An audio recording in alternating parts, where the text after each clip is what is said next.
Everybody looks so good.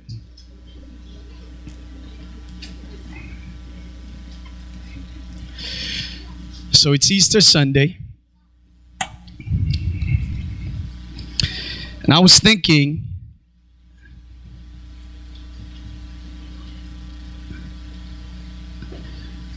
that the society we live in today, the community that we live in today, it really has no place for a thing called Easter. And yet everywhere around the world, it is celebrated by all types of humanity. In the Philippines, in this time, there are processions going on. In fact, Good Friday is known for its brutality in the Philippines. There are men that would carry their own cross, whip themselves in the back with whips that have broken pieces of glass. Some men would walk for miles and miles without shoes on. You're talking about the Philippines with 100-degree weather. And they torture themselves reenacting the crucifixion of Jesus Christ. Other places are parades going on. They have band marches. They have all these wonderful affairs that go on in this hour. But we're talking about 2011 here. I mean, our video is a telling of the crucifixion of Jesus Christ and the few hours that he had through the eyes of the Twitter. Anybody here has Twitter? Facebook? A story 2,000 years old should be of no relevance to us today. But yet it's still on the calendar.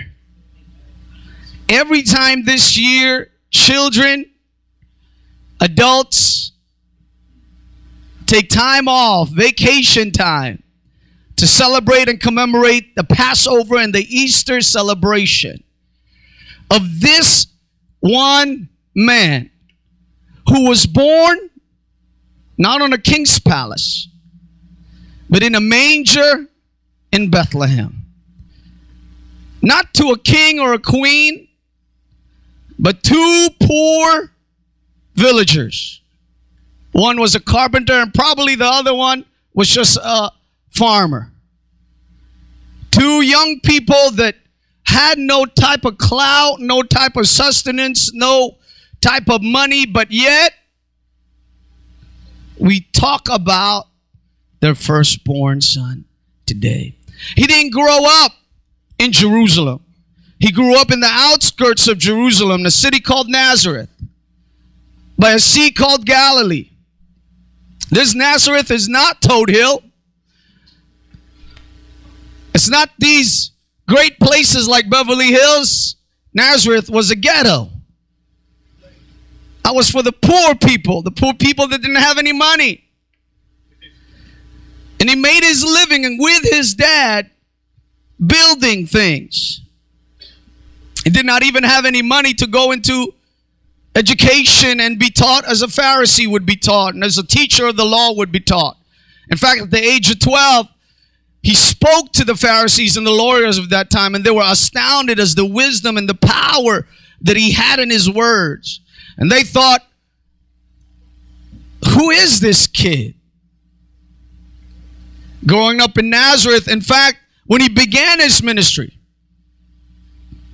and disciples began to follow him, one of them, Philip by name, went to Nathanael, one of his would-be followers, and said, I think we found him. This Messiah, this one that we've been looking for ages and ages, the one that had been prophesied throughout Isaiah and Ezekiel and Malachi. And all these prophets have spoken of him. I think we found him. And Nathanael turned around to Philip and said, is there any good thing that could come out of Nazareth? Is there any good thing that could come out of Nazareth? Anybody here has ever heard that spoken to us before? Is there any good thing that come out of Park Hill? Any good thing come out of Stapleton?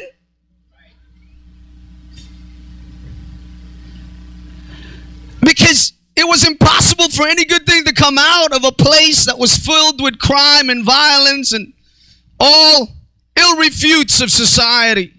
And here they're saying there's one that's coming. This one is the one that is, I think, is there. But he came from Nazareth. He's coming from Nazareth. And they said, no way. He lived 3.5 years without writing a book, without looking for a political position. In fact, those that follow him were fishermen and publicans. They were sinners. This man was so riled up, this Jesus. He riled up the community so much that the religious folk say, what you doing? I thought you were from God. And there were discussions of his divine presence and his power to heal. And some people say, well, he's a demon. Other people say, how could he be doing all these great and wonderful things if he was not from God? And there was such a fight and conflict in the community of that day because there's a man that's walking around. He said he had no place to lay his head. He said, foxes have holes and birds of the air have nests, but I have no place to lay my head. I don't know where to put my head down. 3.5 years, he amassed certain followers. 3.5 years later, he was accused of being a criminal, was scourged, was whipped, was tied to a post, was beaten, and later on was crucified. He was crucified like a criminal would be crucified. At that time, there were so many crucifixions. We have it here like that's a special thing. No, crucifixions back then was a normal thing.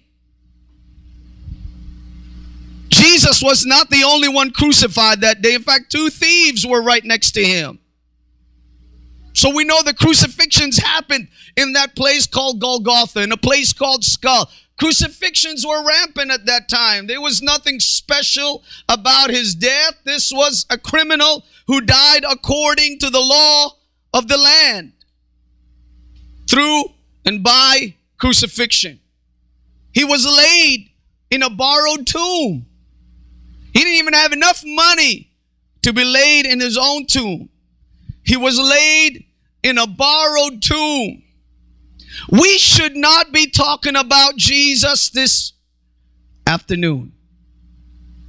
We should not be talking about this man that lived 2.5 years ago. Because there were emperors that lived in his day. There were emperors that lived after him. There were great men that lived after him. There were men of renown and men of power and men of authority and men of clout lived after Jesus. But yet this Jesus is spoken about more often than any emperor of Rome. There have been more books written about this man, Jesus Christ, than any ruler that has gone before him or after him. This Jesus, this poor man, lived in a place that should not be written. People say, how come there's no history of Jesus? Why would you write about a man who was born poor and died poor? Why would you write, the historians would write about a man who lived like an outlaw and died like a gangster? Why would you write about this man? Why would you put him in a history book someplace? Why would you? So scientists try to say, well, you know why I don't believe in Jesus? And people say, I don't believe in Jesus because there's no history book about him. Nobody wrote about him. The only ones that wrote about him was his disciples. Guess what? There won't be any. We hear of people being having capital punishment, experiencing capital punishment today. People dying, we don't know about them. They're not write a book about them. Why? Because they grew up poor and they died poor and nobody would know. Why are we today talking about this Jesus? In fact, the Empire of Rome grew so strong that they built a Colosseum.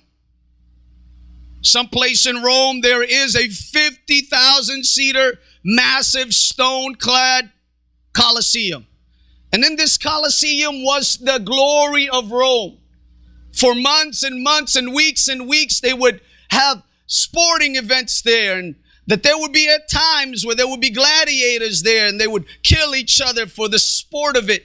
But often there would be people that would be gathered together to see the death and the torture of groups of people that are continuing to follow this man from Galilee.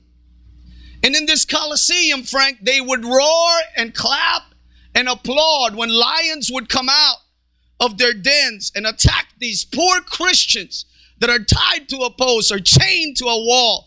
And the lions would tear them up and eat them up. And in the blood that was spilled in that Colosseum, the people would roar and clap and glorify. Because here are some Christians. If you had come and talked to one of those believers in that day, and you told them that on April 24, 2011, there would be several dozen people gathered in a small room, and thousands upon thousands and millions upon millions more gathering in different parts of the world, in different houses of worship, wearing different clothing and different look. If you would tell them that 2,000 years from now, there would be a gathering for this Jesus that you're dying for, they wouldn't believe you. If you told them the one that's about to be eaten by a lion and to be scourged by a fire and to be beaten up by whips, if you told them, look, you just hang on there because 2,000 years from now, we're still going to celebrate the death and the resurrection of Jesus Christ. I don't think there's one of them would say, oh, is that true? I think they say, you know what? We're ending. This is it. But the story about Jesus is so compelling because just like those people that are in the Colosseum getting ready to be tore up by lions and to be burnt in the stake by fire, those people understand that the story of Jesus is not about death, it's about life. And it's about hope. And it's about overcoming adversity. It's about walking in the calling and the purpose that we have in this life.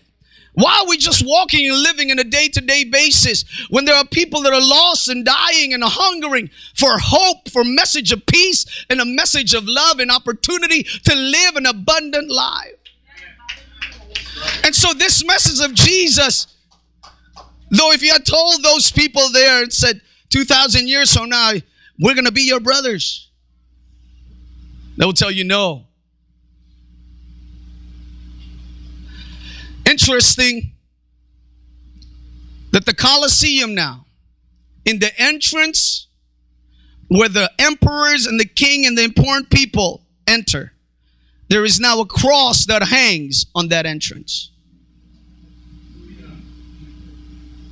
The same place that they killed those believers and the Christians now sports a wonderful depiction of Calvary.